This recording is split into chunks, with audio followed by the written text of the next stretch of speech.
Hello, my name is David Kvanvig, and today I'm going to be talking about the famous Martin Luther King speech and how, if it really did change anything on the fabric of our society, aka America, if it really did make a difference. There are many things that the Martin Luther King speech have changed, but there were also many things that it has not changed. For example, some of the non-white population are still being stripped of their selfhood, they're being stuck in poverty, and they're being segregated.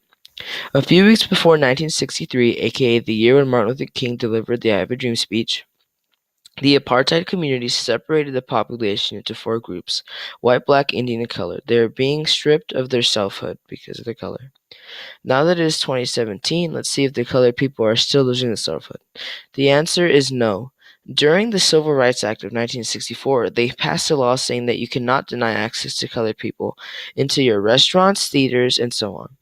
Even though the Civil Rights Act of 1964 eradicated most problems with racism, there are still things today that colored people don't get. For example, home loans. To be exact, 20.8% of African American home loans were denied in 2015. Now let's move on to different challenges Black people face before the I Have a Dream speech.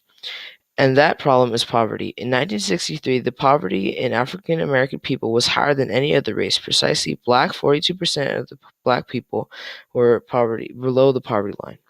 Even though the poverty rates were so low in 1963, they aren't so low in 2017. Furthermore, the African American households earning more than 100,000 has increased by 500%. It obviously seems as if poverty for the colored people has gone away, but in reality it is not. No other group of citizens has suffered poverty as much as African American people. Statistics show that nationally, 1 out of 4 African Americans suffer from poverty. Another challenge the colored people face was segregation. Imagine being born with a different skin color and not being able to do anything about it. Getting bullied, being segregated, going to terrible schools because of your skin color. That is why Martin Luther King wanted to put an end to this. And a great example of the beginning of the Civil Rights Acts was Rosa Parks. She was being told to give up her seat, but she denied. After Rosa Parks did that, the Civil Rights Movement came along, and the Civil Rights Movement is important because it stopped segregation in our country. That is such an important thing because now we get to see the talent that the African American people have. There are still problems with segregation in our public schools, though.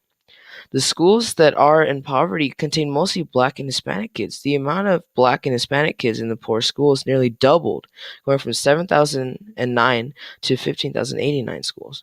Now that I have gone over all these three subjects, low self poverty and segregation, we can now see that there are a great deal of good that came with the speech, but there are also a lot of stuff that we can still improve as a country.